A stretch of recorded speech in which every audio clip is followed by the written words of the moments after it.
जैसा कि हमने कल देखा था कि कौशल का मतलब होता है स्किल, कौशल का मतलब होता है स्किल, यानी कोई काम करने का अच्छे ढंग से तरीका।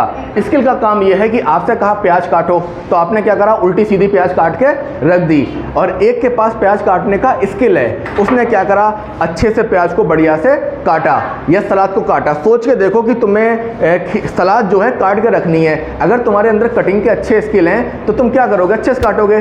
कपड़ा काटने में भी तो यही होता है, जो सूट सिलता है, कपड़े सिलते हैं, अगर सोच के देखो कपड़ा काटने वाले के अंदर स्किल नहीं है कपड़ा काटने का, उसने उल्टा सीधा कपड़ा काट दिया तो क्या होगा, बेकार हो जाएगा। Very good. जैसा कि हमने कल बात किया था, आप सब्जी खरीदते हो तो उसमें भी क्या लगाते हो, अपनी स्किल। स्किल पत्ती कैसी है, कई बार तो ऐसा होगा कि भैया सब्जी ले आए होंगे, आपने डांट लगा दी कि तुम्हें तरीका नहीं आता है सब्जी लेने का। बस ये कहना चाह रही हैं कि इनको स्किल नहीं पता। जैसा कि मैंने बताया कि पहले मैं कोई भी सब्जी लाता था, जैसे कटहल लाया तो पीला ले आए, तो घर पे डांट पड़ी, कटहल जब भी लाओ पीला नहीं सफ़ेद होना चाहिए। तो ये क्या है, स्किल। तो ऐसे ही क्या होता है, भाषा कौशल। भाषा कौशल कितने, 4। कौन कौन से? सबसे पहले क्या होता है, हम बच्चे से ही लेंगे, ठीक है। कौशल क्या होते हैं, हम बच्चे से लेंगे। ये कौन है, नाम क्या है इस बच्चे का? छुटकी नहीं, चिंटू भी नहीं है, हाँ, प्रियंका। ये प्रियंका है, हाँ, जयश्री है। चलो जयश्री है, मान के चलो जयश्री बहुत छोटी है। ये new born baby, new born baby. अब इनकी मम्मी इनके पास कह रही, बेटी बोलो माँ माँ, बेटी बोलो माँ माँ, बेटी बोलो पापा, बेटी बोलो मम। तो जिस सबसे पहले बच्चा क्या करता है, सुनता है। सबसे पहले क्या करता है, सुनता है। तो पहला स्किल क्या होता है, सुनना। पहला स्किल क्या होता है, सुनना। सबसे पहले बच्चा सुनेगा, सुन लिया, फिर क्या होगा, माँ माँ। क्या बोल रहे हैं आजकल, बाबू के शब्द कौन कौन से हैं, नाम बताओ कुछ, जो शब्द सफेदा बोलता है दिन भर। नंबर 1, अभी कुछ तो बोलता ही होगा, पापा नहीं कहता है, मम। मतलब पहले उनने सुना मम, फिर उसने क्या करा, बोला। तभी तो लोग उसके सामने उच्चारण करते हैं, बोलो बेटा दादा आ गए, बोलो बेटा दादा आ गए। तो ये क्या होता है, सुनना। सुनने के बाद क्या होता है, बोलना। क्या होता है, अभी तक तो वही काम चलाएगा, सुनेगा और बोलेगा। अब वो विद्यालय जाता है, वो कहाँ जाता है, विद्यालय जाता है। तो विद्यालय जाने के बाद पहला प्रोसेस क्या होता है, पढ़ना। उसकी एक किताब होती है जिसमें क्या बना होता है, एप्पल। उसे पढ़ाया जाता है, बेटा A for B for C for D for dog, D for dog, ठीक है, D for dog, ठीक है। तो इसके बाद वो क्या करता है, पढ़ना। इसके बाद क्या करता है, पढ़ना। और जब वो पढ़ लेता है फिर क्या आती है, कॉपी। उसकी कॉपी आती है, कुछ पेंसिल आती है, कोई रबड़ आती है। रबड़ तो वो खा जाता है। अब बची, हाँ, पेंसिल तोड़ देता है, रबड़ खा जाता है, पेंसिल तोड़ देता है, और कॉपी उपी फाड़ उड़ के कोने में फेंक देता है। जैसे एक बार एक आंटी आई घर पे, तो वो क्या कह रही हैं, आंटी नहीं भाभी सही रहेगा, भाभी जी आई घर पे, क्या कह रही है, हम अपने बच्चे से बहुत परेशान हैं। क्यों, हम उसे किताब ला के देते हैं पढ़ने की, वो फाड़ चीर के फेंक देता है। उसे रबड़ देते हैं तो रबड़ खा जाता है, उसे पेंसिल देते हैं वो तोड़ देता है, और उसे कटर देते हैं तो कटर को तोड़ के उसका ब्लेड निकाल लेता है। तो वो टेंशन में थी। हकीकत में यही उसका लर्निंग है, यही उसका अधिगम है, वो सही कर रहा है, वो कोई भी काम गलत नहीं कर रहा है। तो पढ़ना, और पढ़ने के बाद क्या होता है, लिखना। तो ये होते हैं आपके 4 कौशल। क्या होते हैं, 4 कौशल, 4 स्किल या कौशल। ये इसी क्रम में होंगे। कई बार एग्जामिनर ऐसे करके क्वेश्चन बनाएगा कि जो कौशल होते हैं भाषा सीखने के वो क्या हैं, तो आप क्रम मत भूल जाना, कहीं ऐसा मत करना पहले लिखना, फिर पढ़ना, फिर बोलना, एक क्रम, सीक्वेंस। वेरी गुड, मनोवैज्ञानिक क्रम में इसको रखना है। क्लियर हो गया। तो अब हम शुरू करते हैं कि भाषा सीखने का स्वाभाविक। शिवानी, स्वाभाविक का मतलब क्या है, नेचुरली। स्वाभाविक का मतलब नेचुरली। जैसे ही घर में दूध आके रखा गया, तुमने तुरंत उसको क्या करा, स्वाभाविक तौर पे, या ऐसा करा तुम भूल गए, क्या करा, स्वाभाविक। अगर आप किचन में हैं और किचन के किसी बर्तन में सब्जी है और बर्तन का ढक्कन जो है मतलब नहीं है, तो तुमने क्या करा, उसमें ढक दिया। ये क्या है, स्वाभाविक, नेचुरली तरीके से। कई बार हॉट पॉट में रोटी रखी है, तुमने क्या करा, जल्दी से ढक्कन बंद कर दिया। ये क्या है, तवा जब बहुत गर्म होता है तो उसको सुरक्षित जगह पर रख देते हैं, कि मतलब ऑटोमेटिक कुछ काम होते हैं, इसको कहते हैं स्वाभाविक। और मनोवैज्ञानिक, मनोवैज्ञानिक मतलब मन के अनुसार जो क्रम है वो क्या है, नंबर 1 सुनना, बोलना, पढ़ना, लिखना। अब इसी को हम सीटेट की भाषा में क्या कहते हैं? जैसा कि मैंने बताया कि सीटेट का असल में मैटर क्या है कि आपको हिंदी के नाम पे बेवकूफ़ बनाया गया है। हिंदी के नाम पे बेवकूफ़ बनाया गया है। कैसे बेवकूफ़ बनाया गया है? ये जो सीटेट का पेपर होता है ये बनता है इंग्लिश में। किसमें बनता है? और इसकी ट्रांसलेट कौन करता है? Google translate. और गूगल के पास 80% शब्द किसके हैं? संस्कृत के। गूगल के पास 80% शब्द किसके हैं? वरना इसको वो श्रवण कोई ना कहता, वो तो सीधे कहता सुनना। भाई वो इसको भाषण कोई ना कहता, वो इसको सीधे कहता बोलना। वो इसको पठन थोड़ी ना कहता। बात समझ में आई कि हिंदी जो है उसमें 80% सब संस्कृत के हैं। तो जब इसका गूगल ट्रांसलेट हुआ, जैसे आपको कभी कोई पेज मिले इंग्लिश का, आप उसको गूगल ट्रांसलेट करना, तो ये देखोगे दुर्गेश मैडम उसको गूगल को ट्रांसलेट करके कि उसकी लैंग्वेज ही नहीं समझ में आएगी। कठिन से कठिन शब्द उसके रहते हैं। ठीक है, तो यहाँ पे ये चीज़ क्लियर हो गई। अब इसके बाद ये कह रहे हैं स्वाभाविक और मनोवैज्ञानिक क्रम। तो इसमें नंबर 1 क्या है? श्रवण। श्रवण माने सुनना। इसी का दूसरा नाम क्या है? सुनना। दूसरा क्या है? भाषण। भाषण का मतलब, और एक बात लेक्चर देना, हमें भाषण मत दो। ठीक है। इसके बाद क्या है? पठन। पठन का मतलब, और इसके भाई बहुत नाम है, पठन के बहुत नाम है। कहीं एग्जामिनर तुमको फंसा ले तो फंस मत जाना, इसके नाम याद कर लेना। और टेंशन मतलब वीडियो बन रही है, नोट करने की कोई जरूरत नहीं, बस नोट कर लेना। पठन आप समझ जाओगे, पढ़ना आप समझ जाओगे, वाचन, वाचन। ठीक है। और एक शब्द होता है वाचना। एक शब्द होता है, जैसे कहते नहीं है, बोले क्या हो रहा है? बोले कथा बाची जा रही है घर पे। घर पे क्या हो रहा है? कथा बाची जा रही है। बाचने का मतलब पढ़ना। अगर मैं कहूँ कि मैं किताब को बाच रहा हूँ तो आप क्या समझोगे? पढ़ रहा हूँ। मैं कहूँ किताब का वाचन कर रहा हूँ तो आप क्या समझोगे? पढ़ रहे हैं। हम उसको क्या कर रहे हैं? पढ़ रहे हैं। तो ये क्लियर हो गया, बाचना या पढ़ना, बाचना या पढ़ना। रीडिंग पकड़ लोगे। व्याख्या, व्याख्या भी तो पढ़ना होता है। जैसे प्रियंका को अभी कोई दोहा ला के दिया, प्रियंका व्याख्या करो इसकी, तो ये भी क्या हो गया? पढ़ना। कहने का मतलब लड़का एक ही है, उसका कोई मुन्ना कह रहा है उसे, कोई चिंटू कह रहा है उसे, कोई पिंटू कह रहा है, कोई कुछ कह रहा है, कोई कुछ कह रहा है। आप लोगों के भी 2-3 नाम हो सकते हैं। जैसे जे बैठी हैं, इनका नाम है क्या? अल्पना, और घर पे है खुशबू। हो सकता है 2-3 नाम और हों, पढ़ जाते हैं नाम अक्सर। ठीक है। अक्सर विद्यालय में तो ऐसे ही होता है, छोटे बच्चे होते हैं टीचरों का नाम रख देते हैं। बच्चा बहुत समझदार होता है, वो कभी भी अच्छे शिक्षक का नामकरण नहीं करता, क्योंकि उसने कोई साइकोलॉजी नहीं पढ़ी है, लेकिन वो जानता है ये टीचर मुझको लव करता है, ये बहुत अच्छे से समझाता है, ये मुझको समय देता है। वो कभी भी उसका नामकरण नहीं करता। पर जो टीचर उसे समझ में नहीं आता है, या जो उसे अच्छे से समझाता नहीं है या पीटता है, वो उसका नामकरण कर देता है। तुम लोगों ने भी नामकरण करे होंगे टीचरों के? हाँ, करे नहीं करे? हमारे समय में तो एक शिक्षक थे, उनका नाम रख दिया था मछैना। एक सांप होता है पानी पाया था, कोड वर्ड मछैना। दूसरे टीचर का नाम रख दिया था नशीले, वो हमेशा सोते रहते थे। तो ये क्या थी? कोडिंग, कोड वर्ड कर रखा था। मुझे लगता है प्रियंका ने भी कोई नाम रखा होगा, तभी ये मुस्कुरा रही है। हाँ, कौन सा नाम रखा था? हाई स्कूल में, कक्षा 8 में, 7? अच्छा, 9 से इंटर तक क्या क्या नाम रखे थे टीचरों के? हाँ, क्यों बता दे? मैम भी उनका नाम सीसी रखा था। सीसी, मैम का नाम सीसी। और क्या रखा था? Coding, coding. ये क्या? भिंडी। एक मैम का नाम भिंडी रख दिया। कलरफुल, इसका मतलब बहुत ज़्यादा कलर्ड कपड़े पहन के आती होंगी। हर कलर की, मतलब जिस कलर की साड़ी पहनी उसी कलर की। मैचिंग, मैचिंग मतलब मैचिंग, मैचिंग इसे कहते हैं, मैचिंग, मैचिंग। ठीक है।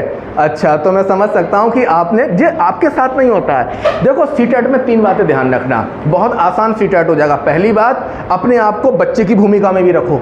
किसकी भूमिका में रखो? बच्चे की। दूसरा, शिक्षक की भूमिका में रखो। तीसरा, साइकोलॉजी को अंदर पकड़ो। तो इसका ही अगला नाम होता है पाठ करना। भैया रामायण का पाठ चल रहा है या रामायण पढ़ी जा रही है। इसके बाद उच्चारण करना, ये भी क्या है? पढ़ना।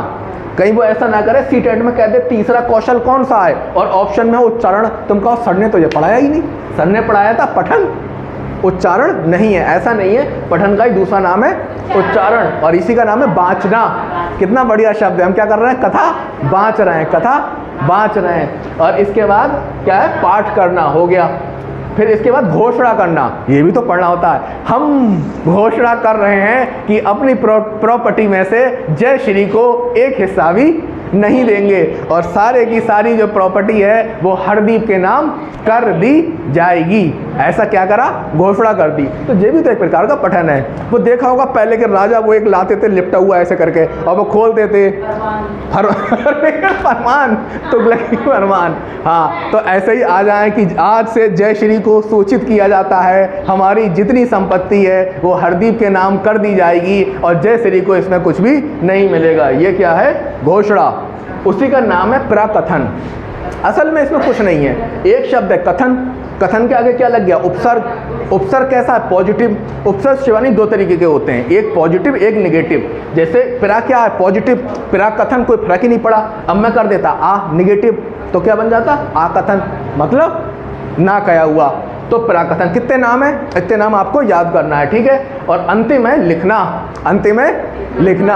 एक बच्चे की बहुत खास बात ये है कि जब वो पढ़ता है, जब वो पहली बार छोटा लिखना सीखता है या पहली बार वो क्या सीखता है, असल में वो जब नहीं सीखता है तो उसे कोई दीवार मिल जाती है, कोई कोयला वोयला मिल जाता है, कोई गिट्टी, बढ़िया करके चित्रकारी करता है। उस बेचारे को लिखना ही नहीं आता तो वो क्या करता है, चित्रकारी करता है, बाकायदा बढ़िया गुड्डे बनाता है, गुड़ियाँ बनाता है। ध्यान आ रहा है प्रियंका, वही वाला गुड्डा। जब उसे कुछ नहीं आता है दीवारों पे यही करता है। जब वो छोटा बड़ा सीख जाता है तो उसे कोई बाइक मिल जाए, कोई कार मिल जाए, एक लाएगा गिट्टी या कोई नोकीली चीज़। और जब वो कार का मालिक देखता है छोटा आ, या मोटरसाइकिल पे देखता है छोटा आ, उसका दिल बैठ जाता है कि गाड़ी पे स्क्रैच कर दिए।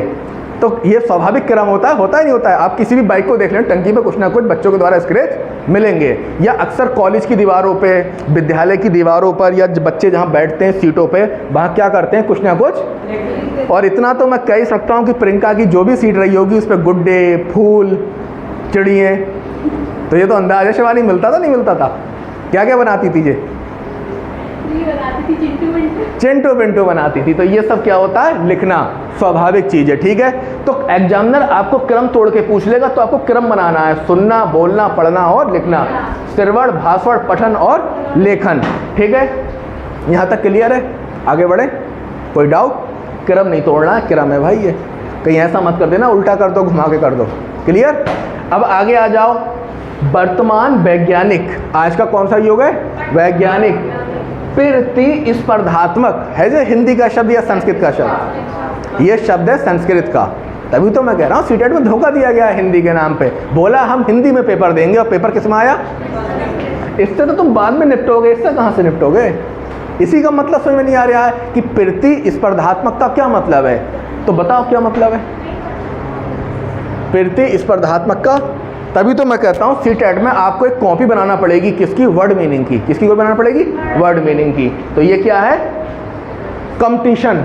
प्रतिस्पर्धात्मक का मतलब है कंपटीशन का युग, और तुम कंपटीशन में तो हो ही है। तुम क्या कर रहे हो, कंपटीशन नहीं कर रहे एक दूसरे की गर्दन काटोगे तभी तो ऊपर निकलोगे। पता लगा 2 नंबर इनके कम आ गए, उनके ज़्यादा आ गए, उनका सिलेक्शन हो गया, इनके ज़्यादा आ गए, इनसे इनका सिलेक्शन हो गया। तो ये क्या है, कंपटीशन। आप यहाँ क्या करने आए हो, कंपटीशन।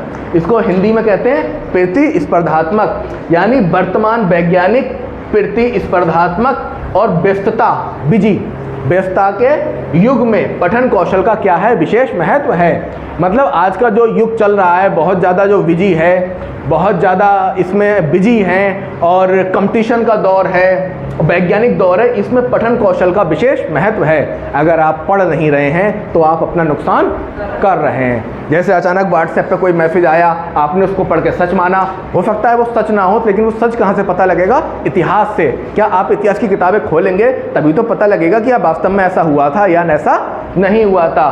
तो ये बात समझ लीजिए, आज के जो कंपटीशन के दौर में सबसे ज़्यादा महत्व किसका है, पठन का।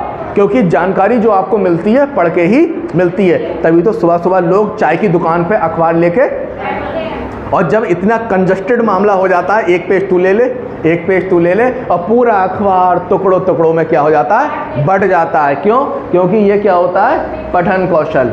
अब ये क्लियर हो गया कि आजकल जो भी युग है, तभी तो आप कहते हैं पढ़ो। पुराने लोग क्या कहते हैं, माता पिता बच्चे से, बेटा पढ़ लो, वो यही तो कहना चाहते हैं, पढ़ लो, यानी पठन कर लो।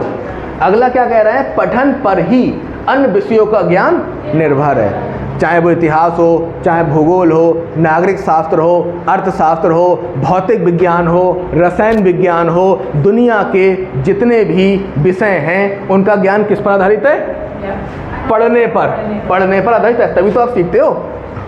ठीक है, पठन पर आधारित है। इससे भावात्मक व मानसिक उन्नति संभव है बालक की। अगर बच्चा पढ़ रहा है तो इसी से भावात्मक और इसी से मानसिक उन्नति होगी। अच्छा, मानसिक उन्नति का क्या मतलब है? मन की उन्नति होगी। भाई बिल्कुल होगी। अभी आपको भारत के 28 राज्यों के बारे में कुछ नहीं पता, अब आपने 28 राज्यों के बारे में पढ़ लिया तो आपकी कौन सी उन्नति हो गई? नहीं, मानसिक और भावात्मक, इमोशनली। तभी तो बच्चा कहता है मेरी ज्योग्राफी में विशेष रुचि है। अगर मैं आप सबसे पूछूं तो आपका कोई ना कोई फेवरेट विषय होगा, कोई ना कोई अच्छा विषय होगा जो आपको पढ़ने में मज़ा आता होगा, और जिसका कुछ नहीं होता उसकी हिंदी होती है। बोले सर जी हिंदी में ही मज़ा आता है। तो अगर बच्चा पढ़ता है तो इमोशनली उससे जुड़ता है और उसकी मानसिक उन्नति होती है। भाई ये बताओ, लोग अखबार क्यों पढ़ते हैं? क्योंकि उनका भावात्मक रिश्ता होता है। भावात्मक रिश्ता कैसे? नई खबर मिलेगी, नई सूचना मिलेगी। ट्रेन में, बस में लोग नॉवेल पढ़ते हैं जिसको उपन्यास कहते हैं, ठीक है, कहानियाँ पढ़ते हैं, ठीक है। व्हाट्सएप पे भी कुछ लिखा हुआ आता है, चुटकुले हो गए या कोई और चीज़ें हो गई, वो सब उसको पढ़ते हैं। तो पढ़ने से क्या होता है? भावात्मक, इमोशनली और मानसिक।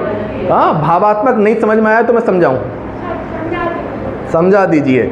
जब एक बॉयफ्रेंड अपनी गर्लफ्रेंड को लेटर लिखता है तो उससे कौन सी उन्नति होती है? भावात्मक। वो शब्दों पे कम ध्यान देता है, इमोशंस पे ज़्यादा ध्यान देता है। अब तो ये क्लियर हो गया? और समझाऊँ? और समझाऊँ?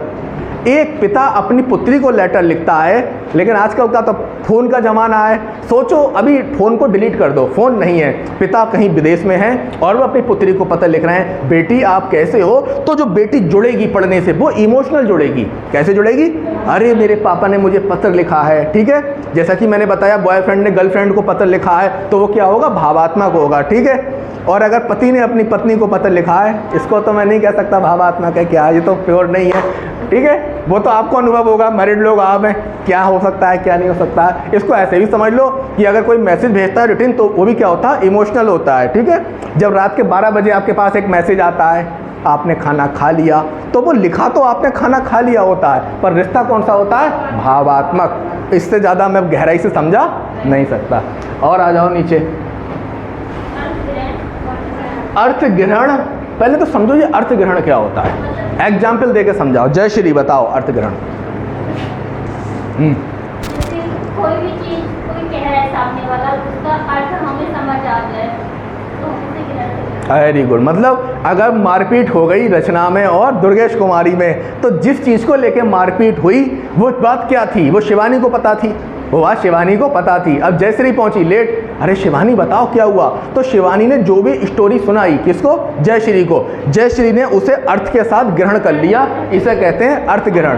क्लियर? इसे कहते हैं अर्थ ग्रहण। भाषा शिक्षण का मुख्य उद्देश्य है। अगर छोटे बच्चे को आप भाषा सिखा रहे हो तो इसका मुख्य उद्देश्य क्या होना चाहिए? अर्थ का ग्रहण होना। कई बार तो ऐसा वो लड़ाई हो गई, तुमने पूछा भैया क्या हुआ, मतलब कोई क्लियर ही नहीं कर पा रहा है, तो तुम्हें अर्थ ग्रहण नहीं हुआ। क्लियर हुआ? अर्थ ग्रहण क्या होता है? तो जो भाषा, अच्छा ये भाषा शिक्षण का उद्देश्य क्या होता है? पहले हम उद्देश्य को समझेंगे। इस लाइन को समझना इतना आसान नहीं है जितना ये है। मैं आपको टुकड़ों में समझाता हूँ। इसमें एक शब्द आया है उद्देश्य। ये उद्देश्य क्या होता है? एग्जाम्पल दे के समझाओ, मुझे डायरेक्ट समझ में नहीं आता। वेरी गुड, वेरी गुड, बिल्कुल सही। प्रियंका ने बिल्कुल सही बताया कि एक कहानी है जिसमें यह है कि एक किसान के पास नोएला था, बहुत अच्छा नोएला था। एक बार जब किसान खेत से वापस आया तो क्या हुआ? नोएले के मुंह पे खून लगा था और किसान ने सोचा कि इसने मेरे बच्चे को मार दिया, और किसान ने अपना फावड़ा उठाया और नोएले को बीच से काट दिया या उसे मार दिया। पर जब वो अंदर पहुंचा, घर के अंदर, तो माहौल अलग था। असल में उस नोएले ने जान बचाई थी उसके बच्चे की, किससे? सांप से, जो कि सांप आया हुआ था। बाद में उसे बहुत दुख हुआ कि मुझे बिना सोचे विचारे कोई काम नहीं करना चाहिए। तो इस पाठ का उद्देश्य क्या है? बच्चे को ये बताना कि बेटा जल्दबाजी में कोई काम मत करो। और यही कहानी भारवी की थी। भारवी के साथ भी तो यही हुआ था। महाकवि भारवी, जो किराता अर्जुनीयम के राइटर हैं, कौन? महाकवि भारवी। क्या कहानी थी? भारवी के साथ ये तो हुआ था। उनके पिता, उनकी जब महफिल सजती थी, विद्वानों की जब महफिल होती थी, विद्वानों का जब शास्त्रार्थ होता था, विद्वानों की जब सभा होती थी, तो उनके पिता उनकी बुराई करते थे। किसकी? भारवी की। एक दिन भारवी ने तलवार निकाल ली। आज पिता को काट देंगे, क्योंकि मेरा ये क्या करते हैं, अपमान। तो इसके बाद जब भारवी गए अपने पिता को मारने, तब उनके पिता उनकी माँ से कह रहे थे कि देखो मैं अपने बच्चे की बुराई इसलिए करता हूँ ताकि ये अपने आप को बहुत ज़्यादा ग्रो करे, बहुत ज़्यादा तैयार करे, बहुत ज़्यादा अपने आप को शक्तिशाली बनाए, बहुत ज़्यादा टैलेंटेड बनाए, ताकि उसे लगेगा मैं कम टैलेंटेड हूँ तो अपने आप को वो और ज़्यादा टैलेंटेड बनाएगा। इससे हमारा बच्चा और क्या करेगा, उन्नति करेगा। भारवी ने तुरंत तलवार छोड़ दी। वो उसका उद्देश्य क्या था, बुराई करने का, हमारा बच्चा और अच्छा कर सके। और बुरा करना है बच्चा, तू बेटा बहुत अच्छा है। जैसे हम हैं, कभी अपनी तारीफ़ नहीं करते। क्यों नहीं करते? अगर बच्चे की तारीफ़ करोगे तो उसे लग सकता है कि भाई उसे बहुत कुछ आता है, और असल में जिस स्टूडेंट को बहुत कुछ आता है तो उसे तो कभी लगेगा ही नहीं कि मुझे आता है। लेकिन जिसे कुछ नहीं आता है वो क्या सोचेगा, अरे मुझे बहुत आता है, मैं बहुत होशियार हूँ, मैं बहुत चालाक हूँ, बाकी सारे कैसे हैं, बेवकूफ़, और मैं कैसा हूँ, होशियार। जिसे बेवकूफ़ को लगता है, और जो समझदार होते हैं वो उन्हें लगता है अभी तो कुछ आया ही नहीं, अभी तो कुछ आया ही नहीं। कभी भी किसी विद्वान से बात करना, वो कभी ये नहीं कहता है विद्वान कि मैं बहुत बड़ा विद्वान हूँ। पहली बार जब मैंने जो बरेली कॉलेज बरेली के प्राचार्य थे डॉक्टर आर.पी. सिंह, उनकी मैंने स्पीच सुनी थी पहली बार। तो इससे पहले वो कुलपति रह चुके थे चौधरी चरण सिंह विश्वविद्यालय के। कुलपति बहुत बड़ी पोस्ट होती है, मान के चलिए पूरा जो विश्वविद्यालय होता है उसके अंडर में कई हजार कॉलेज होते हैं। उस विश्वविद्यालय का वो कौन होता है, प्रमुख होता है। कैबिनेट मंत्री के बराबर उसकी पावर होती है। लाल बत्ती की कार होती है, अब तो खैर लाल बत्ती हटा दी। तो उनकी मैंने पहली बार स्पीच सुनी, वो डीलिट थे ज्योग्राफी से। डीलिट एक बहुत बड़ी डिग्री होती है विषय विशेषज्ञों की, और वो पता है मंच पे क्या बोले, मैं भी ज्योग्राफी का विद्यार्थी हूँ। अब देखो कि कितना बड़ा विद्वान, और वो क्या कह रहा है, मैं भी ज्योग्राफी का विद्यार्थी हूँ। और हमारे जैसे मूर्ख क्या कहते हैं, मैं ज्योग्राफी का विद्वान हूँ। यही अंतर होता है विषय विशेषज्ञों में, टैलेंटेड लोगों में। उन्हें लगता है अभी तो कुछ सीखा ही नहीं, अभी तो हमें कुछ आता ही नहीं। और जो मूर्ख होते हैं उनका क्या होता है, अरे हमसे ज़्यादा तो कोई जानता नहीं, पूरी दुनिया बेवकूफ़ और हम कौन है, समझदार है। और असल में इसका उल्टा ही होता है। तो उद्देश्य समझ में आ गया। तो ये कह रहे हैं कि अर्थ ग्रहण, किसी भी चीज़ का अर्थ ग्रहण करना। जैसे शिवानी ने खबर पढ़ी, पढ़ने के बाद क्या हुआ, उसका अर्थ मन में समझ लिया। सावित्री मैम ने पूछा कि बेटा इसमें क्या था, कहानी सुनाओ कुछ, तो इनने खट वो पूरी खबर पढ़ के सुना दी। तो अर्थ ग्रहण करना क्या होता है, शिक्षण का मुख्य उद्देश्य होता है। जैसे कहानी नेवले और सांप की कहानी को पढ़ाना उद्देश्य नहीं है, उसके द्वारा बच्चे को ये सिखाना कि कोई भी काम बिना सोचे समझे नहीं करना चाहिए, ये क्या है, इसका उद्देश्य है। सफल अभिव्यक्ति, सफल अभिव्यक्ति, अभिव्यक्ति का मतलब अपने मन की बात दूसरे से कहना, अर्थ ग्रहण पर ही आधारित है। भाई अगर दुर्गेश मैडम ने खबर बहुत अच्छी पढ़ी और अर्थ ग्रहण कर लिया, तभी तो जो अपनी बात कह पाएंगी, उस बात को जो कहानी एक्सप्लेन कर पाएंगी ना। भाई ये ठीक वैसा ही होता है जैसे अभी ये मूवी देख के आई और इन्होंने पूछा, शिवानी ने, मूवी की स्टोरी क्या है, तो बहुत अच्छे ढंग से इन्होंने मूवी की स्टोरी बताई। क्यों बताई, क्योंकि इन्होंने पहले ग्रहण किया है। और जो आधी अधूरी मूवी देख के आई तो क्या बता पाएंगी, यही नहीं पता लगेगा हीरो को मार कौन गया। ऐसी मूवी देखी ना, हीरो मर जाता है, असल में मरता है या आपकी साइकोलॉजी के साथ गेम होता है। हाँ? एक वो हीरो है, वो तो हर फिल्म में मर ही जाता है। कौन है वो? एक ही हीरो है, वो अक्सर मूवियों में मरता हुआ ही दिखाते हैं लास्ट में। वो जन्नत शायद मूवी थी, कौन सी थी, चलो वो जो भी है, हमें क्या मतलब मूवी क्या है। मूवी जन्नत थी नहीं, वो क्रिकेट में वो लगाता था, बैटिंग वोटिंग करता था। हाँ, इमरान, जो कि लास्ट में मर जाता है। कई मूवी में मरता हुआ दिखाया है। या कई बार आप मूवी देखते हैं तो बहुत ही भावात्मक रूप से उससे जुड़ जाते हैं, अंत में हीरो मर गया, अब टेंशन है। ठीक है, तो हमने सीखा कि अर्थ ग्रहण भाषा का उद्देश्य है, और सफल अभिव्यक्ति जो है वो किस पर आधारित है, अर्थ ग्रहण पे। अब बात आ जाइए पढ़ना। पढ़ना दो अर्थ में होता है। पढ़ना कितने अर्थ में होता है सावित्री मैडम? दो अर्थ में। पहला अर्थ कौन सा होता है? नैरो, संकुचित, नैरो। पैंट्री चल रही है ना आजकल, नैरो, छोटी सी, ये क्या है, नैरो, संकुचित। दूसरा कौन सा होता है? व्यापक अर्थ में। इसका एक नाम और है, संक्षेपण, पल्लवन। संक्षेपण, पल्लवन, ये मैं बताऊं क्या है, इसको मैं समझाता हूं अपनी भाषा में। पढ़ना दो अर्थ में होता है। एक होता है संकुचित अर्थ में। संकुचित अर्थ में क्या है कि जैसे उसने कहा कि काहेरी नलनी तू कुमलानी तेरे ही नली सरोवर पानी। मतलब आपने, चलो मैं दूसरी भाषा में कहता हूँ कि कोई भी एक लाइन पढ़ी और जिस भाषा में पढ़ी वही भाषा पकड़ ली, तो ये क्या होता है? संकुचित अर्थ। जैसे यहाँ पे लिखा हुआ है कि मैं एक सेंटेंस लिख देता हूँ, ठीक है, फिर आप इसे अच्छे ढंग से समझ पाएंगे कि आखिरकार ये नैरो अर्थ क्या होता है और ये अर्थ क्या होता है। जैसे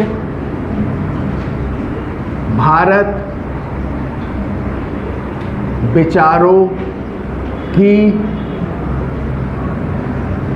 संघर्ष भूमि रहा है। तो इसमें क्या करा कि पढ़ने के दो अर्थ होते हैं। पढ़ो इसको, क्या लिखा है? भारत विचारों की संघर्ष भूमि रहा है। आपने पढ़ा, बात खत्म। ये क्या है? संकुचित अर्थ। ठीक है, अब इसका व्यापक अर्थ क्या होगा? एक्सप्लेनेशन। इसका क्या होगा? एक्सप्लेनेशन। एक्सप्लेनेशन क्या होगा? भारत में बहुत से दर्शन आए और उन दर्शनों ने अपनी बात रखी, वो चारवाक दर्शन वाले आए।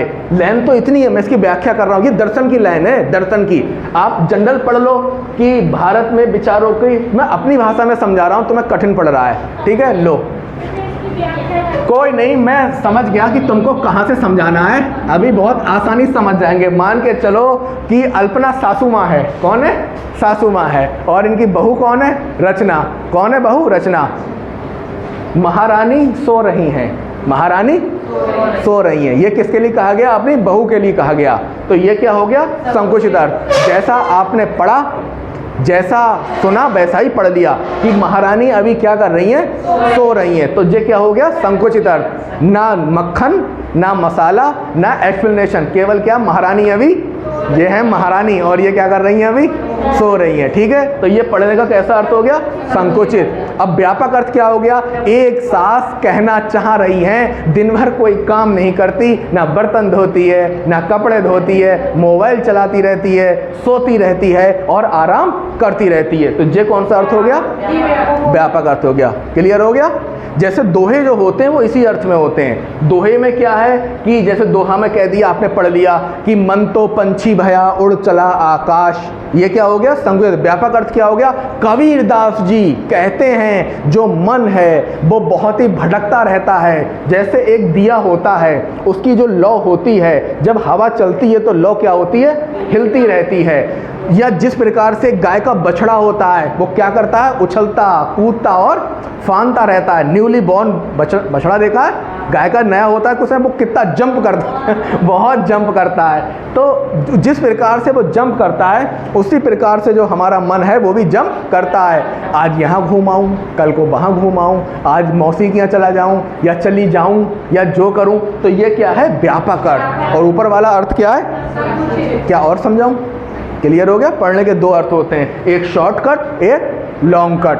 ठीक है, अब जैसे ये शॉर्टकट में लिखा है तो मैं आपको कैसे समझा रहा हूँ? लॉन्ग कट में। लॉन्ग कट में मैंने आपको उद्देश्य की कहानी भी सुना दी, मैंने अर्थ ग्रहण का एग्जाम्पल भी दे दिया। क्लियर हो गया?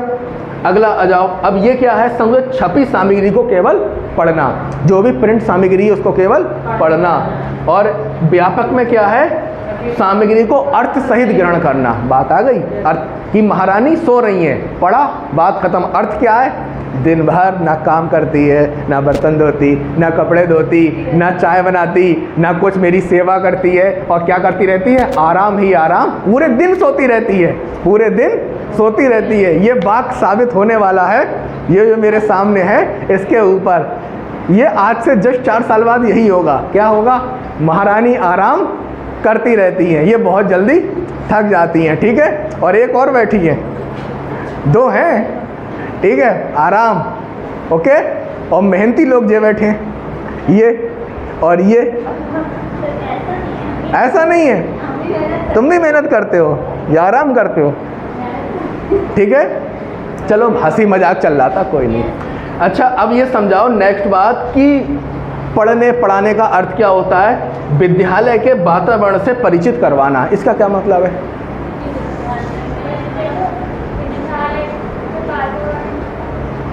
ये छोटा बच्चा है, कक्षा 1 से 5 तक का।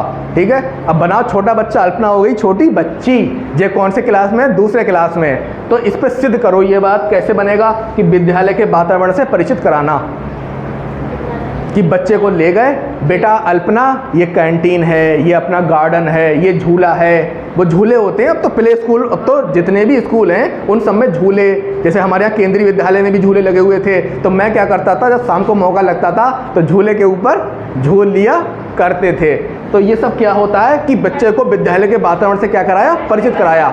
अब विद्यालय, अब बच्चा कहाँ गया, घर, और अल्पना घर जाके क्या बोली, मम्मी से, क्या बोली, मम्मी मम्मी मम्मी स्कूल में एक झूला है, स्कूल में एक कैंटीन है, और एक ऐसा भी पेड़ है जिसको मैं छूती हूँ उसके पत्ते बंद हो जाते हैं। अब बच्चा क्या कर रहा है, सफल अभिव्यक्ति, क्या कर रहा है, सफल अभिव्यक्ति। कितना अंतर है सीटेट और यूपी टेट पढ़ने में। यूपी टेट में ऐसा कुछ होता ही नहीं, आओ रटो और चले जाओ, ये समझने का प्रोसेस है।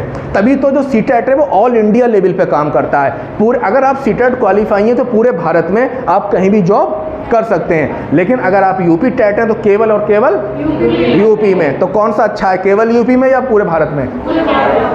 ओके, ये बात समझ में आ गई। अगली लाइन कह रहे हैं पठन संबंधी कुशलताओं का निर्माण। सावित्री मैडम ये समझा दो, पठन संबंधी कुशलताओं का निर्माण।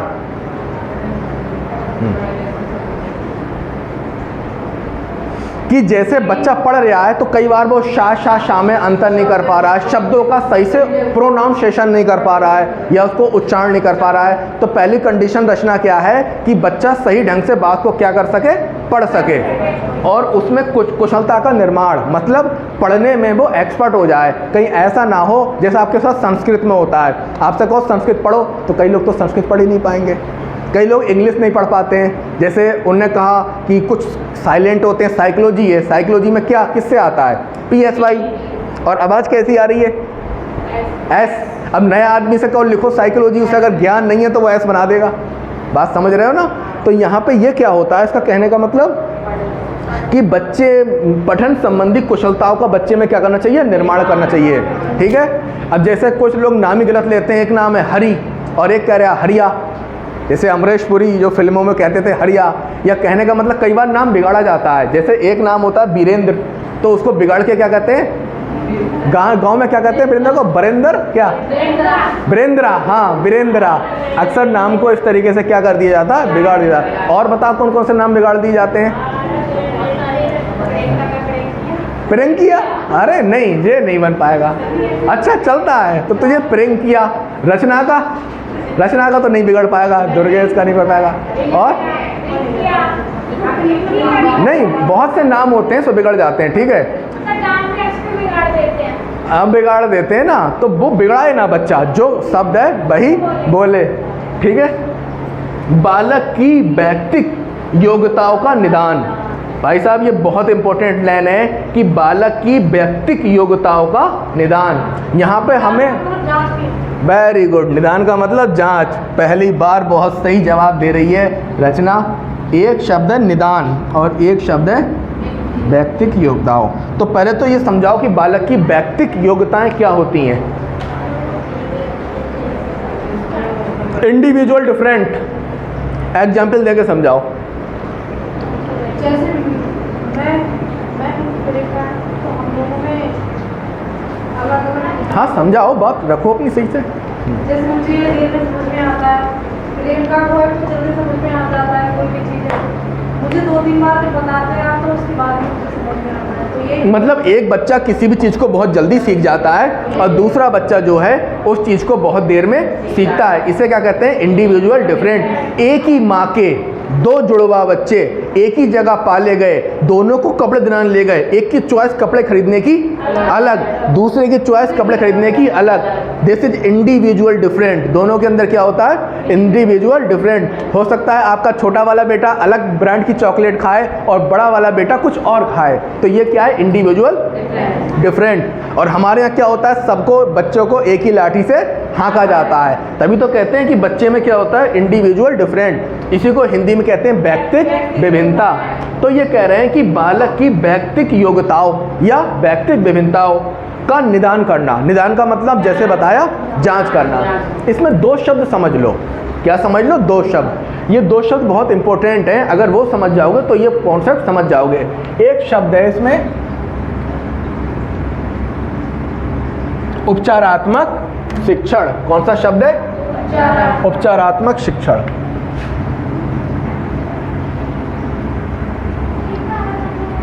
उपचारात्मक शिक्षण, उपचारात्मक शिक्षण, इसको समझना पड़ेगा। इसको समझने के लिए मैं तरीके, कोई समझाएगा मुझे एग्जाम्पल देके उपचारात्मक शिक्षण को? हाँ प्रियंका बताओ, आओ एग्जाम्पल देके समझाओ। डॉक्टर वाला दे दो। जोर से बोलो, तुम शिक्षिका हो तो आवाज़, भाई तुम लोग अपने आप को स्टूडेंट मानते क्यों? तुम टीचर हो, इतना तेज बोलो कि तुम्हारी आवाज़ टकराए यहाँ पे। हाँ बताओ। सर कोई जैसे बच्चा है उसे रीडिंग मतलब पढ़ने में प्रॉब्लम हो रही है, प्रियंका बताओ। वेरी गुड, अब आई लाइन पे। हाँ भाई दवा, डॉक्टर नहीं, आ जा इधर आके समझा, बताओ सही आ रही हो? हाँ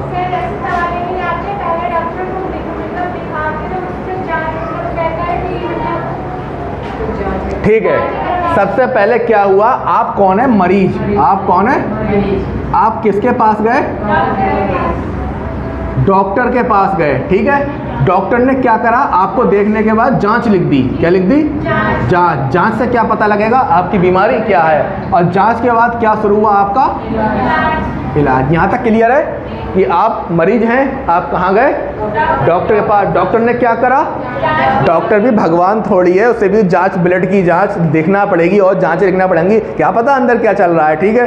तो ये क्या है? जांच, और जांच की रिपोर्ट आएगी, फिर उसके अकॉर्डिंग दवा देगा, जिसको कहते हैं इलाज। उपचारात्मक शिक्षण में भी यही होता है। यहाँ मरीज कौन होता है? बच्चा। मरीज क्या होता है? बच्चा होता है। बच्चे को प्रॉब्लम क्या आती है? वो याद नहीं कर पा रहा है या वो समझ नहीं पा रहा है, क्योंकि उसके अंदर इंडिविजुअल डिफरेंट है। हो सकता है दुर्गेश मैडम को जल्दी समझ में आ जाए, जयश्री को जल्दी समझ में ना आए, तो ये उसकी क्या होगी? समस्या होगी। तो वो बन गया बच्चा मरीज, बच्चा बन गया। अब इसका डॉक्टर कौन है? शिक्षक। ये किसके पास गया? शिक्षक के पास।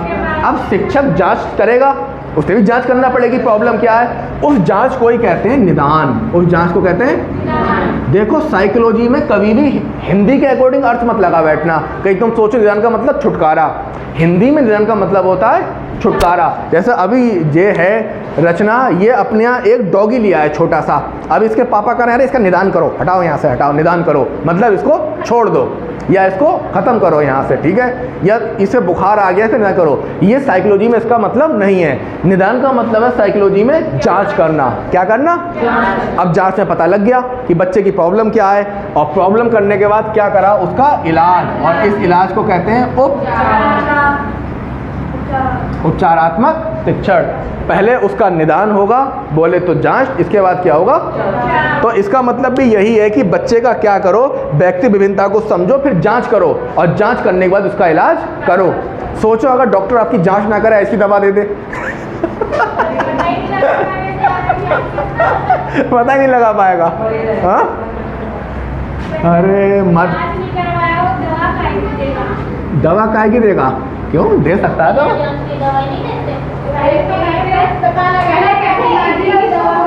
तो ऐसा किसी दिन डिबेट ही कर लो चाहिए। अच्छा एक बात बताओ, मेरे को एक बात बताओ, 100 बातों की एक बात, जांच के बाद इलाज अच्छा हो जाएगा विदाउट जांच के? बस बात खत्म। तो पता लग गया बच्चे के अंदर जो व्यक्तिगत विभिन्नता है उनका क्या करो? निदान करो। अगर पता लगे कोई स्टूडेंट सही से नहीं समझ पा रहा है, उसको एक्स्ट्रा क्लास दो, या उसको उसके पेरेंट्स से बात करो कि ये क्यों नहीं कर पा रहा है, इस तरीके से क्या करो? निदान कर दो, ठीक है। यहाँ तक क्लियर हो गया। अगला देखो, भाषा कौशल एक क्रम में ही अर्जित किए जाते हैं। ये क्रम है, क्रम ना टूटेगा। ऐसा ना होगा कि बच्चा पहले ही बोलने लगेगा, जैसे ही उसका जन्म हुआ मामा, पापा, दादा, नहीं, पहले क्या होगा? ऐसा नहीं है कि बच्चे का जैसे जन्म हुआ तो बोले मम्मी कलम लाओ हम लिखेंगे, ठीक है। लेकिन हिंदी साहित्य में एक कवि ऐसा भी हुए हैं कि जिन्होंने जन्म के बाद सीधे बोला, सुना नहीं। उनका नाम क्या था? सूरदास। क्या नाम था? जैसे ही सूरदास का जन्म हुआ, और जन्म होने के बाद जो पहला शब्द उनके मुंह से निकले वो ये थे, अब मैं नच्यूं बहुत गोपाल, अब मैं नच्यूं बहुत गोपाल। क्या मतलब हुआ? गोपाल भगवान श्री कृष्ण, अब मैं नच्ची हूँ बहुत गोपाल। गोपाल मैं तो अब बहुत नाचूंगा। ये वर्ड किसके थे?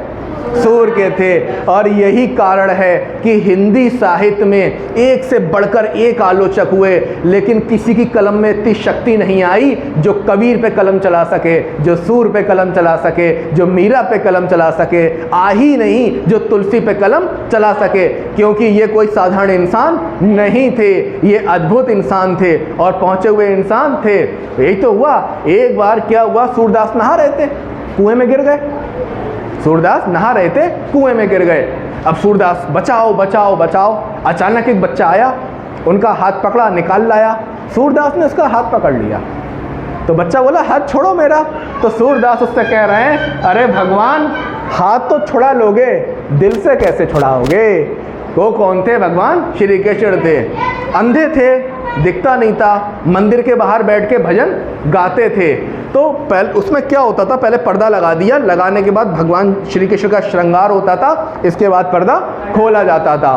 तो क्या होता था, जैसे ही श्रृंगार होता था, वो पर्दा हटता था, तो सूरदास कहते थे, अरे भगवान, आज तो आप पीले वस्त्रों में आए हैं, बहुत ही अच्छे लग रहे हैं। पीले वस्त्रों में आए।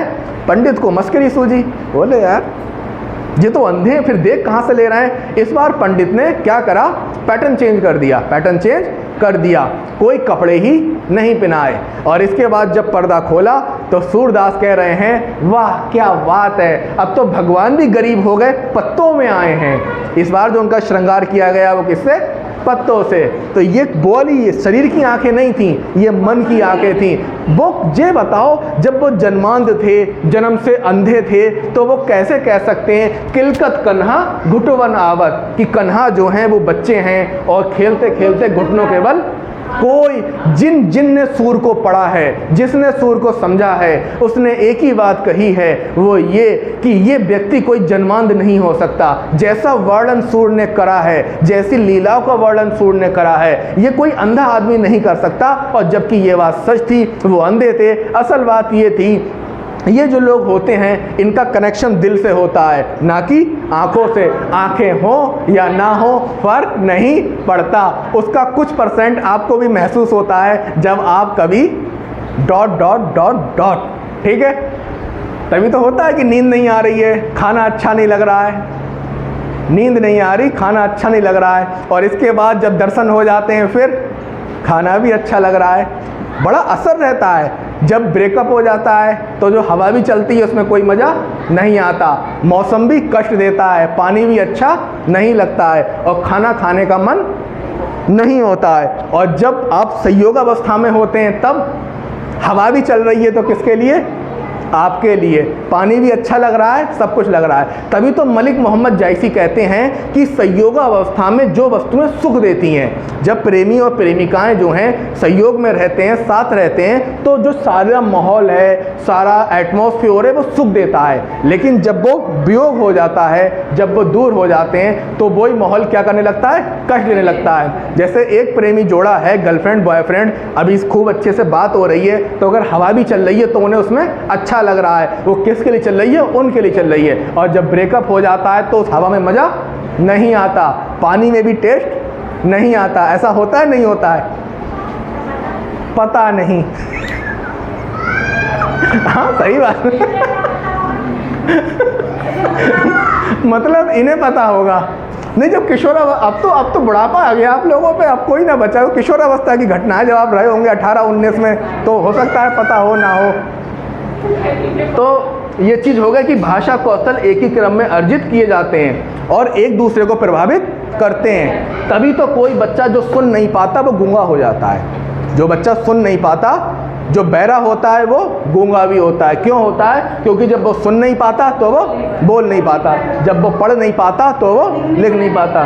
तो ये लाइन समझ में आ गई कि भाषा कौशल जो है एक दूसरे को प्रभावित करते हैं। अगर एक चीज़ गड़बड़ होगी तो दूसरी भी हो जाएगी और दूसरी तीसरी भी होगी। ठीक है। और इसके बाद क्या होता है कि ये एक दूसरे से संबंधित होते हैं। जब तक सुनना नहीं होगा तब तक क्या यहाँ तक कोई डाउट, कोई क्वेश्चन बताओ? ओके, आगे बढ़े, अगला आ जाओ। विद्यालय की भाषा और बच्चे की मातृभाषा एक होती है या एक हो सकती है? इसका मतलब कोई मुझे एग्जाम्पल देके समझा दो कि विद्यालय की भाषा और बच्चे की मातृभाषा एक होती है या एक हो सकती है। रचना बताओ। जैसे बच्चा है, जब स्कूल नहीं आता तो उसकी जो घर की भाषा होती है थोड़ा वो गलत भी बोल सकता है बच्चा। नहीं, ये अलग चीज़ में आप बात कर रहे हो। आप कतई स्पष्ट बात बताओ इसके बारे में। तुम विद्यालय गई जब छोटी थी, जब तुम 5 साल की थी, तुम्हारा एडमिशन किस में हुआ होगा? कक्षा 1 में। तो जो तुम्हारे घर की भाषा थी वो विद्यालय की भाषा थी या नहीं थी? जो घर में बोलते थे वही हम उस टाइम विद्यालय में बोलते थे। तो वही बात कह रहा है कि विद्यालय की भाषा और बच्चे की मातृभाषा एक होती है या एक हो सकती है? एक नहीं भी हो सकती है। कैसे, ये समझाओ। जैसे आप हो तमिलनाडु की, ठीक है, आपकी जो मॉम है उनका पोस्टिंग हो गई है यूपी में, मान के लो बरेली में, और आप रहने वाले कहाँ के हो? तमिलनाडु। तो बच्चे की मातृभाषा हो गई तमिलनाडु की। अब उसका आपको कहाँ आना पड़ गया? यूपी में आ गए। तो यहाँ पे इस विद्यालय की भाषा क्या है? हिंदी। या हो सकती है, जरूरी नहीं है हो या हो सकती है। तभी तो त्रिभाषा का फार्मूला आया। किसका आया? त्रिभाषा। शिक्षक को 3 भाषा को ज्ञान होना चाहिए। नंबर 1 मातृभाषा, नंबर 2 मानक भाषा इंग्लिश, नंबर 3 सांस्कृतिक भाषा संस्कृत। अगर उसकी बात नहीं बन रही है तो उसे इंग्लिश में समझा दो। तो वही बात है, अगर विद्यालय की भाषा और बच्चे की मातृभाषा एक होती है तो बच्चा बहुत अच्छे से सीखता है। क्लियर? अभिव्यक्तात्मक कौशल, ये वही बात है कि 2 इनपुट के हैं, 2 आउटपुट के हैं। अभिव्यक्तात्मक का मतलब अभिव्यक्ति करने वाले। तो अभिव्यक्ति करने वाले कौशल केवल 2 हैं। वो कौन से हैं? बोलना और लिखना। बोलना और लिखना, इनसे आपकी क्या होगी? अभिव्यक्ति। और मैं कहूँ ग्रहण करना, तो ग्रहण करने वाला सुनना और पढ़ना। इसके द्वारा आप क्या करोगे? कोई भी ज्ञान अर्जित कर लोगे। भाई आप 2 ही रास्तों से ज्ञान अर्जित करते हो, या तो सुनकर या पढ़कर। तभी तो मैं आपसे कहता हूँ कि अगर तुम्हें टाइम नहीं मिल रहा है पढ़ने का तो कोई सुन लो। तुम्हारे पास समय नहीं है रूसो को पढ़ने का, रूसो का पढ़ने का, या थर्नडाइक को पढ़ने का, या बाइगोट्स्की को पढ़ने का, या कोलबर्ग को पढ़ने का, या मौर्य मॉन्टेसरी को पढ़ने का टाइम नहीं है तो क्या करो? सुन लो। तो ये होगा इनपुट। क्या करना? ग्रहण करना। और अब तुम्हें अपनी बात रखना है और आपके मुंह पे टेप लगा दिया, आपके मुंह पे टेप लगा दिया, तब आप दूसरा तरीका क्या अपनाएंगे? लिखना। क्या है? लिखना। लिखना। क्लियर हो गया? लिखित भाषा 2 प्रकार की, एक तो भाषा होती है लिखित भाषा और एक होती है बाणी या मौखिक भाषा। लिखित भाषा कैसी होती है? स्थायी का मतलब क्लियर। और मौखिक भाषा कैसी होती है? अस्थायी। और लिखित भाषा से अक्सर आदमी फंस जाते हैं और इसमें बदल जाते हैं। इसमें जैसे स्टाम्प पेपर और सबूत। ये इतना कहना चाह रहे हैं कि अगर कोई लिखित भाषा है तो वो स्थायी होती है। अभी शिवानी ने प्रियंका को कह दिया कि ऐसा है प्रियंका, मैं तुम्हें अपनी आधी प्रॉपर्टी दे देती हूँ, तो तुम क्या करो? लिख के दो, या स्टाम्प पेपर पे लिख के दो। तो जब इनने स्टाम्प पेपर पे लिख के दिया तो ये क्या हुआ? सबूत। अब ये फंस गई, अब ये बदल नहीं सकती क्योंकि मामला क्या है? रिटन में है। तभी तो हम कहते हैं रिटन में लिख के दो। कई बार प्रिंसिपल से बिगड़ जाएगी आपकी किसी बात को लेके। प्रिंसिपल कहेगा ऐसे नहीं ऐसे करो, तुम बोले ये गलत है, मैं ऐसे नहीं ऐसे करूँगी, तो इसके बाद तुम कहोगे तुम लिख के दे दो। प्रिंसिपल से कहोगे तुम लिख के दे दो रिटन में, अब वो फिर क्या बन जाएगा? सबूत। और जैसे ही काम बिगड़ेगा तभी दिखा दिया जाएगा। तो लिखित भाषा कैसी होती है? स्थायी होती है। अक्सर लोग इसमें फंस जाते हैं। और ये सबूत और स्टाम्प पेपर आ गया समझ में? तभी तो कहते हैं कोई बात हो शर्त लग जाए दुर्गेश में और रचना में, तो मैडम क्या करेंगी? कहो स्टाम्प लेके आओ 10 वाला। क्यों लेके आओ? सबूत के तौर पे। कल को पलट गई तो ठीक है। अब आ जाओ मौखिक भाषा। ये क्या होती है? अस्थायी होती है। अभी इनने शिवानी ने कहा प्रियंका से आधी प्रॉपर्टी तेरी, आज कहा और कल मिली प्रियंका, प्रियंका बोली दो प्रॉपर्टी। काहे की प्रॉपर्टी? बदल गई। काहे की प्रॉपर्टी? मैंने तो कोई वादा नहीं करा। नहीं, कल तुमने कहा था। मैंने कुछ नहीं कहा था, मुझे खूब होश है। तो आदमी क्या हो जाता है? बदल जाता है या पलट जाता है। ठीक है, पलटेगी नहीं पलटेगी ये? तो ये क्या लगता है प्रियंका? पलट जाएगी? नहीं पलटेगी? नहीं पलटेगी। अच्छा लगता है बेटा, जब किडनी दी और किडनी देने का नंबर आ जाए तो ठीक है। भाषा कौशल अंतर संबंधित होते हैं। कैसे होते हैं? आपस में जुड़े होते हैं। ये एक ही चीज़ है, अंतर संबंधित होते हैं, एक दूसरे को प्रभावित करते हैं, एक साथ अर्जित किए जाते हैं। ठीक है, अब आ जाओ यहाँ पे, भाषा लिखने, पढ़ने और संप्रेषण।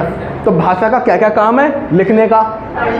सोचो अगर तुम्हें भाषा नहीं आती होती तो क्या, जैसे एक फिल्म थी माला माल वीकली, तो उसमें क्या होता है, जब उसे उनका राज पता लग जाता है तो सीढ़ी जब निकलती है तो उसके मुंह में कुछ ऐसा होता है, कैसा होता है कि उसकी आवाज़ चली जाती है। तो वो जो आवाज़ चली जाती है, आवाज़ जाने के बाद क्या होता है, तो वो कहता है वैद्य कि कागज़ कलम लाओ, जी लिख के बता देंगे। बोले लिख के क्या, खाक बताएगा? कक्षा 2 में तो टीचर का हाथ तोड़ के ही भाग आया था। तो ये क्या है? भाषा लिखने का। ठीक है, तो वो अपनी बात कह ही नहीं पाया। और पढ़ने का और संप्रेषण, इसको इंग्लिश में कहते हैं कम्युनिकेशन। ये संप्रेषण क्या होता है? वेरी गुड, अपने विचारों का आदान प्रदान करना, वो भी ऐसी लैंग्वेज में दूसरे को समझ में आ जाए। जैसे अभी अगर सावित्री मैडम से को कोई बात कहनी है जयश्री से, तो फारसी में कह दें तो संप्रेषण नहीं होगा। कैसे होगा? जब इनकी भाषा में होगा, बाकायदा बॉडी लैंग्वेज भी उसमें शामिल होनी चाहिए। संप्रेषण भाषा का अति महत्वपूर्ण कार्य है। संप्रेषण, कम्युनिकेशन जो है भाषा का अति महत्वपूर्ण। भाई मैं तुमको ये क्यों पढ़ा रहा हूँ कि जो बाहर बच्चे खेल रहे हैं, जिनकी आवाज़ें आ रही हैं, इन बच्चों को तुम्हें कैसे कम्युनिकेट करोगे, कैसे इनसे बात करोगे? वो कंट्रोल नहीं, कम्युनिकेट मतलब उनसे बातचीत करोगे। जैसे बड़े लोग जब छोटे बच्चों से बात करते हैं, तोतली भाषा में बात करते हैं। क्यों करते हैं? ताकि उनको समझ में आ जाए। तो अगर ये क्वेश्चन आता है कि भाषा का अति महत्वपूर्ण कार्य क्या है? संप्रेषण यानी कम्युनिकेशन। भाषा एक क्या है? साधन। यहाँ 2 शब्द आते हैं, ठीक है, इनको तुम समझ लो, परेशान करेंगे तुम्हें। एक होता है साधन और एक होता है साध्य। इन दोनों में अंतर होता है, साधन और साध्य। अब बताओ दोनों में क्या अंतर है, साधन और साध्य में? एग्जाम्पल देके समझाओ, साधन और साध्य में क्या अंतर है? जैसे कार वगैरह जो बैटरी यातायात के साधन कहलाएंगे, कि हम एक स्थान से दूसरे स्थान पे जा रहे हैं तो हम ये साधन बता दो। राम ने रावण को बाण से मारा। राम ने रावण को बाण से मारा। तो साधन क्या है और उसका साध्य क्या है? रावण को मारना। ठीक है। आपने चाकू से प्याज काटी, तो प्याज काटना क्या है? साध्य। प्याज काटना क्या है? साध्य। और किससे काटी? चाकू क्या है? साधन। ठीक है। प्रियंका ने बच्चों को छड़ से पीटा, तो जब प्रियंका ने बच्चों को छड़ से पीटा तो बच्चों को पीटना क्या हो गया? साध्य। और किससे पीटा? यह क्या हो गया? क्लियर? कोई डाउट नहीं है अब तो भाषा क्या है? एक साधन है। क्या है? साधन है। किसका साधन है? संप्रेषण का। बिना भाषा के संसार अंधकार में है। कैसा है? और ये बात किसने कही है? डंडी ने। किसने ये बात कही है? डंडी ने। क्या कहा है? बिना भाषा के संसार कैसा है? सोच के देखो, अपनी कोई भाषा नहीं होती तो क्या करते? लिखना भी नहीं आता तो क्या करते? बोलना नहीं आता, सुनना नहीं आता, तो संसार कैसा हो जाता? अंधकार में। दुर्गेश मैडम को कुछ कहना होता चिंटू के पापा से तो कैसे कहती? जब भाषा ही नहीं होती तो कुछ कहते ही नहीं, मतलब काम बहुत खराब हो जाते। हाँ, अगर भाषा नहीं होती। पता लगा आपको पानी पीना है, आपने इशारा करा इसका, और लोग क्या समझ गए? लिटिल लिटिल का। क्लियर? पता लगा जयश्री ने इशारा करा रचना को कि पानी चाहिए, और रचना बोतल ही लेके आ गई, लो भाई, तो ये काम काफ़ी खराब हो जाता। अब आ जाओ, कक्षा में शिक्षक की भाषा स्पष्ट कैसी होना चाहिए? पहला नियम, आपकी भाषा स्पष्ट, शुद्ध, प्रभावशाली। ये प्रभावशाली की क्या मतलब है? जैसे आप देखते हो मैं जो बात करता हूँ तो उतार चढ़ाव, आवाज़ को बढ़ाना, आवाज़ को कम करना, कहीं तेज़ करना, ये होता है प्रभावशाली। ठीक है। जैसे अब एक बात ये है कि हम कहते हैं कि डार्विन जो था उसके पापा ने उसे बहुत पढ़ाने का प्रयास किया लेकिन वो नहीं पढ़ पाया। इसके बाद वो भाग गया एक जहाज़ पर और भागने के बाद उसने कई जीव जंतुओं को इकट्ठा करा और इकट्ठा करने के बाद उसने काफ़ी प्रयोग करे और सर्वाइवल ऑफ द फिटेस्ट का नियम दिया। तो एक तरीका तो मेरा बात करने का ये है। अब इसको मैं प्रभावशाली ढंग से कैसे कहूँगा? ये तरीका देखा, पसंद आया? नहीं आया? नहीं आया। अब मैं इसको दूसरे ढंग से क्या कहता हूँ कि आप लोग कभी भी अपने मन को छोटा मत करना। डार्विन एक ऐसा बच्चा था जिसके बाप उसे डॉक्टर बनाना चाहते थे, बहुत प्रयास करा कि वो डॉक्टर बन जाए, पर डार्विन का मन कभी पढ़ाई में, डॉक्टरी में नहीं लगा और उसने कभी भी अपनी डॉक्टरी को कंप्लीट नहीं किया। लेकिन जीव जंतुओं से इतना प्यार था, इतना प्यार था कि वो एक जहाज पर गया जिसने 5 महाद्वीपों की सैर करी और वो सारे जंतुओं को इकट्ठा करता रहा और इसके बाद जो उसने अपना सिद्धांत दिया वो था survival of the fittest. Survival of the fittest, जिसको हिंदी में कहते हैं जो योग्य होगा वो जिंदा रहेगा, बाकी सब मर जाएंगे। वो डॉक्टर तो ना बन सका लेकिन उसने वो काम किया मेडिकल साइंस में, वो काम किया प्राणी विज्ञान में, वो काम किया विज्ञान में कि उसको पढ़े बिना आज कोई डॉक्टर नहीं बन सकता, उसको पढ़े बिना कोई डॉक्टर नहीं बन सकता। तो देखा मैंने, मतलब इसी ढंग को दूसरे तरीके से कहा तो ये होता है पैटर्न में। मानना पड़ेगा, ये हकीकत है कि आज वो डॉक्टर तो ना बन सका लेकिन उसे पढ़े बिना भी कोई डॉक्टर नहीं बन सकता। इसे कहते हैं किंग मेकर, अद्भुत चीज है। तो ये क्या हो गया? प्रभावशाली। क्लियर? कई बार टीचर आते हैं रोनी आवाज़ बहुत धीरे धीरे, और एक टीचर आता है कि बच्चे खुश हो जाते हैं। तो इस तरीके से अब है भाषा पर प्रभावशाली अधिकार होना चाहिए। इसका क्या मतलब है? भाषा पर प्रभावशाली अधिकार होना चाहिए। इसका मतलब है उसके पास बहुत ज़्यादा वर्डों का कलेक्शन होना चाहिए और छोटी सी छोटी बात को अपने शब्दों में पिरो के बहुत अच्छे ढंग से आपके सामने रख सके। जैसे एक घटना थी, वो घटना क्या थी कि जॉर्ज ग्रेगर मेंडल, वो घटना ये थी कि जब भी उसका एग्ज़ाम होता था वो भाग जाता था। जब भी उसका एग्ज़ाम होता था वो भाग जाता था। कहाँ? विद्यालय छोड़ के। उसके पेरेंट्स ने बहुत जमा पूंजी इकट्ठा करी कि अब की बार इसे पास कराई देंगे। लेकिन जैसे ही वो पेपर का दिन आया और क्या घटना घटी, उसे हेजिटेशन हो गया, वो घबरा गया और भाग गया। अब इसी को आपके अंदर अगर थोड़ा भी कलेक्शन है वर्डों का, तब आप बताओगे कि क्या बताओगे कि कभी भी ज़िंदगी से नहीं हारना चाहिए। क्या पता जो आपको छोटा नहीं मिला है उससे बड़ा आपकी किस्मत में हो। कई बार ये होता है कि टेट सीटेट क्वालिफाई नहीं हुआ और लड़की टीजीटी पीजीटी कर गई, लड़की नेट जेआरएफ करके असिस्टेंट प्रोफेसर बन गई।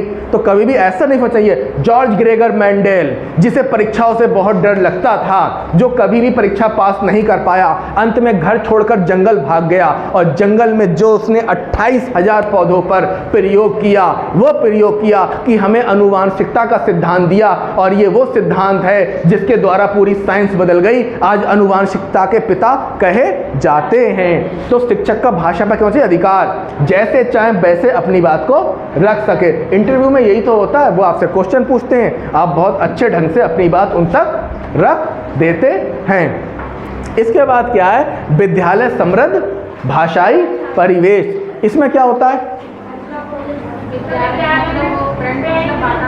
कि विद्यालय में एक समृद्ध भाषाई परिवेश कैसे बनाएंगे। तो सबसे पहले तो दीवारें सारी क्या कर देंगे? प्रिंट। छोटा बड़ा, छोटी बड़ी, ABCD, बिल्ली और डॉग, वो सब क्या करेंगे? प्रिंट करेंगे। आप JMB किड्स में जाते हो, जो JMB किड्स है रमा गार्डन के पास में, पेंसिल बने, मिक्की माउस, वो कान बहुत बड़ा होता है। मिक्की माउस की कहानी पता है? ये कहाँ से आया? नहीं पता।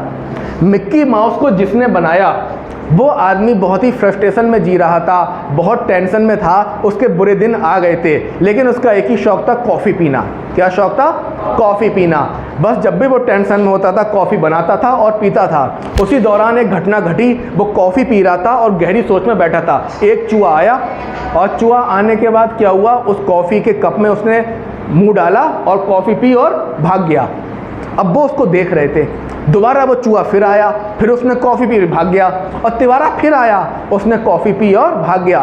तब उस व्यक्ति ने सोचा कि ये मुझको 2 मिनट के लिए इतना इंटरटेनमेंट कर सकता है, तो सोचो मैं दुनिया को कितना इंटरटेनमेंट कर सकता हूँ। उसी चीज़ से बना दिया मिक्की माउस, डोनाल्ड डक, और आज देखो कि वर्ल्ड में कितना चला मिक्की माउस, कितना चला डोनाल्ड डक। ये होती है क्रिएटिविटी, ये होती है आज अमीर आदमियों में उसकी गिनती है। तो आपको क्या करना चाहिए, वो मिक्की माउस बना है, वो बिल्ली बनी हुई है, तो बच्चा क्या होता है, जैसे ही आप स्प्रिंगडेल, बच्चों वाले स्प्रिंगडेल में जाएंगे तो जिराफ बना है, शेर बना है, आकृतियाँ, तो ये क्या होते हैं, प्रिंट परिवेश। लिखने, बोलने, सुनने, पढ़ने के अधिकाधिक अवसर बच्चे को क्या करो, उपलब्ध कराओ।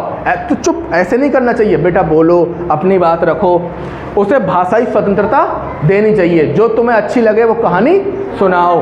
बालक की प्रतिक्रियाओं को जानना, कहानी सुनाने के बाद, मतलब पहले बच्चे को क्या करा, कहानी सुना दी, और सुनाने के बाद उससे पूछा, जैसे हिंज थे, हिंज आप अगर देखोगे तो ये कौन है, कोलबर्ग। कोलबर्ग में का कॉन्सेप्ट क्या है, नैतिक विकास का सिद्धांत। तो बच्चों को कहानी सुनाते थे, क्या सुनाते थे, कहानी कि एक व्यक्ति था, उसकी वाइफ कैसी थी, कैंसर हो गया था, फिर उस कैंसर की दवा कितने की आती थी, $2000 की, लेकिन उसके पास कितने थे, $1000।